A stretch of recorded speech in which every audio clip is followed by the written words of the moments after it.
అదే RTV app వార్తల్ని క్షణాల్లో చదివే అవకాశం ఉంటుంది. ఒక న్యూస్ పేపర్, ఒక టెలివిజన్ ఛానల్ మీ చేతుల్లో ఎప్పుడూ ఉంటాయి. బీసీ హాస్టల్ని ఆకస్మికంగా తనిఖీ చేయడం జరిగింది. ఇక్కడికి వచ్చినప్పుడు ఏదైతే అధికారులు ఉన్నారో వారితో రివ్యూ చేస్తే ఎంత దారుణమైనటువంటి పరిస్థితులు అంటే, గత ప్రభుత్వంలో ఏ మాటలైతే ముఖ్యమంత్రి జగన్మోహన్ రెడ్డి నా బీసీలు, నా ఎస్సీలు, నా ఎస్టీలు అని చెప్పి ఊకదంపుడు ఉపన్యాసాలు ఇచ్చాడో, ఇక్కడ చూస్తే పరిస్థితి ప్రజలు బుద్ధి చెప్పారు ఇప్పుడు. ఎందుకంటే అది మాట్లాడకూడదు, కానీ గుర్తు చేయాలని చెప్తున్నా నేను. ఒక్కొక్క రూమ్లో దాదాపుగా 30 మంది పిల్లలు. ఆఖరికి పరిస్థితి ఏమిరా అంటే, ఇన్ఫ్రాస్ట్రక్చర్ అనేది, బిల్డింగ్ అనేది పక్కన పెడితే వాళ్లకు డైట్ ఛార్జెస్ డబ్బులు రాలేదు, జీతాలు సక్రమంగా లేవు. కనీసం ఇక్కడ చూస్తే మీరు బాత్రూమ్స్, మెయింటెనెన్స్ ఏది కూడా, ఏ ఒక్కదానికి కూడా నిధులు కేటాయించకుండా బకాయిలు పెట్టి ఈరోజు పిల్లల భవిష్యత్తు చదువుకోవడానికి ఉన్నటువంటి వాళ్ళు బీసీల కోసం ఈరోజు మేము ఇంత చేసాం అంత చేసామని చెప్పి ఇక్కడ పరిస్థితి, దుస్థితి చూస్తుంటే చాలా బాధాకరంగా ఉంది. ఇది వెంటనే ప్రభుత్వం దృష్టికి నేను తీసుకోవడం జరుగుతుంది. దీంట్లో ముఖ్యంగా ఓన్ బిల్డింగ్స్ కావాలా, ఇన్ఫ్రాస్ట్రక్చర్ పెంచాలా, అదేవిధంగా ఈరోజు నిజంగా బీసీల పట్ల ప్రేమ ఉన్నటువంటి ఇది కూడా ఉంది అంటే గత ప్రభుత్వంలో చంద్రబాబు నాయుడు గారు ముఖ్యమంత్రిగా మేమున్న రోజున ఆ రోజు చేసినటువంటి పనులే, లేకపోతే ఈ సదుపాయాలు కూడా లేనటువంటి దుస్థితి. ఈరోజు ఇవన్నీ ఎక్కువ పెరిగాయి, స్ట్రెంగ్త్ డిమాండ్ పెరిగింది. ఇంకోటి ఏంటంటే, మనకు అదృష్టమో దురదృష్టమో ఎమ్మెగనూరు హబ్ అవ్వడంతో ఇటు పత్తికొండ నుంచి కానీ, ఆదోన్ నుంచి కానీ, పలు ప్రాంతాల నుంచి కూడా తల్లిదండ్రులు వచ్చి పిల్లల్ని ఇక్కడ పెట్టడానికి విపరీతమైన పోటీ.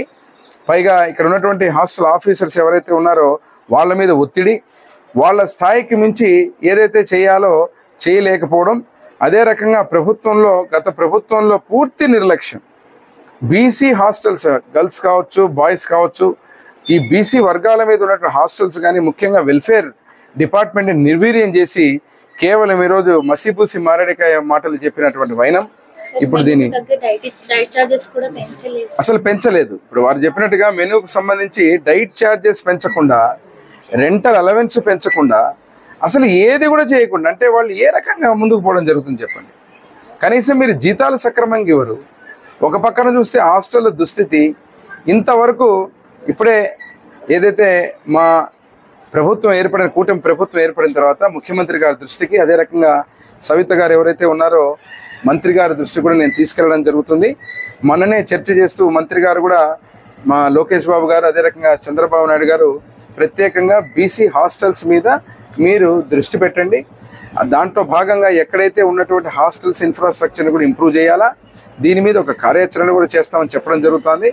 నేను ఇక్కడ నుంచి మళ్ళీ ఇంకొక హాస్టల్ కూడా ఆకస్మికంగా వెళ్ళడం జరుగుతుంది.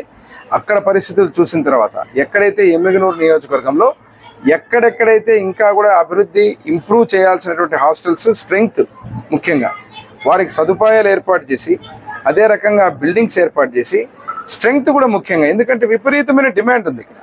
ప్రతి ఒక్కరు వచ్చి ఎమ్మెగనూరుని ఆప్ట్ చేస్తున్నారు.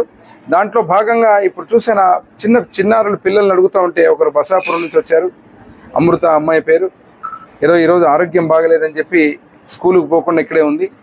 మెనూ విషయంలో కానీ, అదేవిధంగా పడుకునే విషయంలో కానీ ఇక్కడ స్థలాన్ని చూస్తుంటే దయనీయమైన స్థితి. ఎందుకంటే దాదాపు ఒక రూమ్లో 30 మంది విద్యార్థినిలు పడుకుంటున్నారంటే ఎలా పడుకుంటారు? ఏదైనా ఎపిడమిక్ కానీ, ఏదైనా అంటువ్యాధులు సోకేటువంటి పరిస్థితులు, ఈరోజు సీజనల్ వ్యాధులు ప్రబలేటువంటి పరిస్థితుల్లో ఒకే రూమ్లో 30 మంది 40 మంది అంటే చిన్న విషయం కాదు. ఇది చాలా జాగ్రత్తగా చూసుకోవాలా.